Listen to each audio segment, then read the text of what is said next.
Hello students, good morning. आज हम कर रहे हैं बच्चों हमारा चैप्टर जो 10th था उसके अंदर पार्ट 3 कर रहे हैं। पार्ट 2 के अंदर बच्चों हमने जो है एक्सरसाइज 10.2 शुरू की थी हमारी, ठीक है, जिसका क्वेश्चन नंबर 1 कंप्लीट हो गया था। आज हम क्वेश्चन नंबर 2 करेंगे, तो आप निकाल लो अपनी बुक में पेज नंबर 173, जैसा कि आप देख सकते हो यहाँ पे ये 173 है ऐसे। और इसके अंदर जो हमारा दूसरा प्रश्न है, देखो इसका चित्र नहीं दिया हुआ, तो आप कैसे करेंगे, इसका डायग्राम नहीं दिया हो, कैसे करोगे।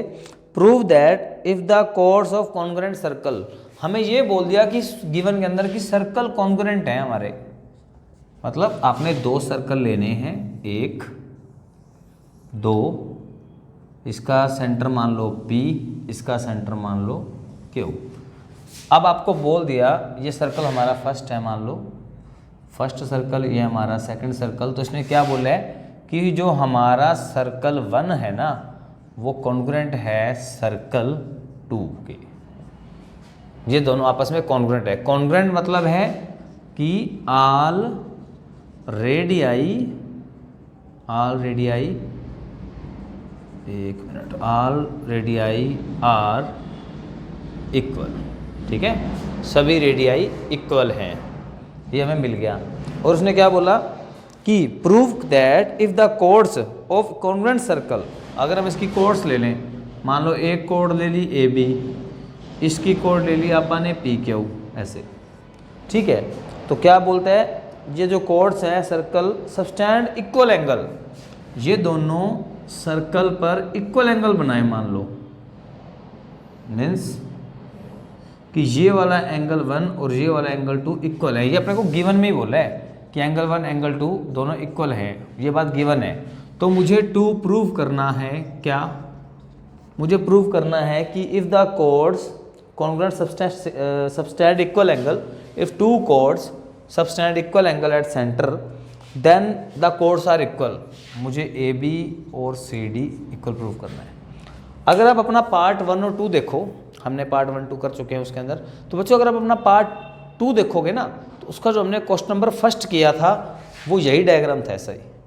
उसमें क्या था, ये ऊपर था गिवन में और ये मुझे प्रूव करना था, तो वही क्वेश्चन है जो कि दोबारा अपन ने उल्टा करना है। तो देख लो ध्यान से, उस रूम में बैठ देना, वो सामने बैठ जाता हूँ। तो इसका प्रूफ देखिए, तो प्रूफ के अंदर जो है आप जो है वन और हमें दो ट्रायंगलें दिख रही हैं, तो इन ट्रायंगलों के नाम ले लो। In triangle A P B and triangle P, एक मिनट ए बी, इसका नाम सी डी दे देते हैं अभी, सी डी। तो मुझे ए बी, अच्छा यहाँ ठीक लिख दिया मैंने, ए बी सी डी, वहाँ गलत लिख दिया, ठीक कर लेना अभी बच्चों। तो मुझे ये ए बी और ये सी डी बराबर करनी है, और दो ट्रायंगल ले ली हमने सी डी क्यू, कोई मर्जी नाम दे सकते हो।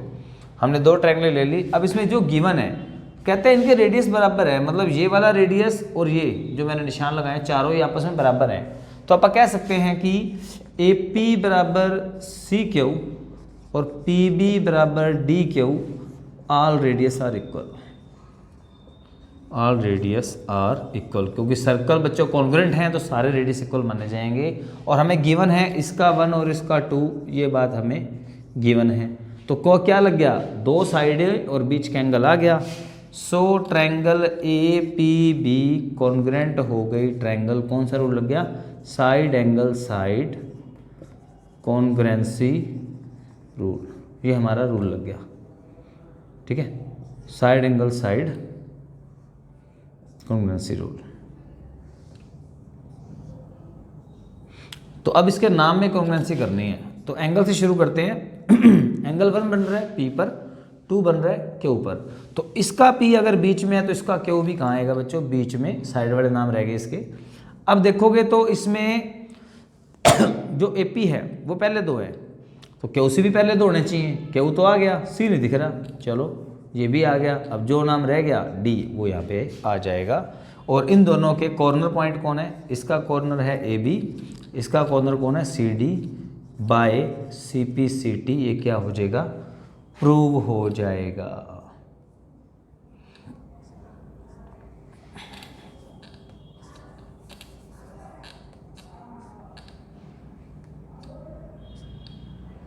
ठीक है, यही बात हमें प्रूव करनी थी बच्चों, तो आप इसको नोट कर लीजिए।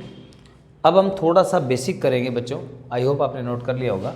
अब हम 10.3 एक्सरसाइज का थोड़ा सा बेसिक करेंगे, देख लीजिए ज़रा इसी के अंदर ही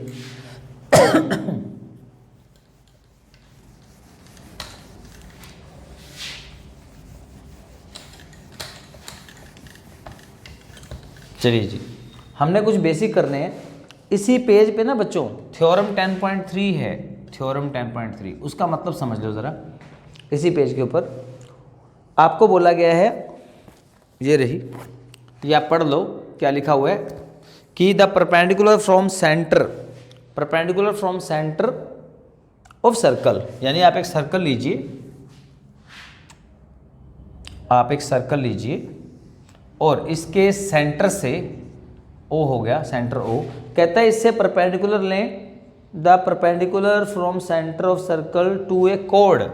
तो इस कोड पर ए और बी, इस कोड पर हम ओ से एक परपेंडिकुलर ले, मान लो ऐसे ओ एम ले लिया perpendicular. If O M perpendicular है ए बी, देन ये क्या कहता है, थ्योरम कहती है कि अगर आपने किसी कोड पर ओ सेंटर से परपेंडिकुलर डाल दिया ना, तो जो एम है वो क्या बन जाएगा, मिड पॉइंट बन जाएगा, mid point of A B. मतलब एम जो है वो इसके दो बराबर हिस्से कर देगा, ए एम और बी एम, इसका मतलब ये है, ठीक है। और इसी के साथ हमारी थ्योरम 10.4 है, जो कि क्या कहती है, ऐसे ही हमारे पास एक सेंटर है और एक कोड दे दिया हमें, इसमें थोड़ा अपोजिट बात बोलेगा इसके, तो पढ़ लो, अगले पेज पे है हमारे, पेज नंबर 174 निकाल लो आप, तो आप उसमें 174 के ऊपर आप देखोगे, यहाँ पर आपको ये थ्योरम मिल जाएगी।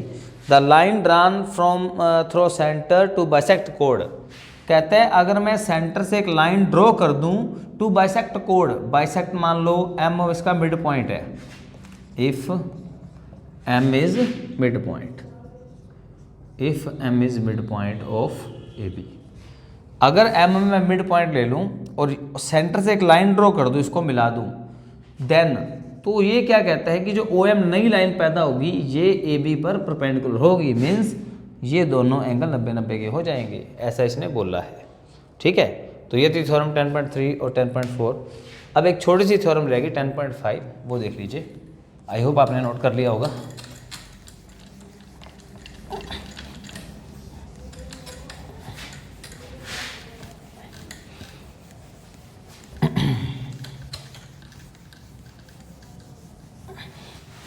चलिए देखिए ध्यान से,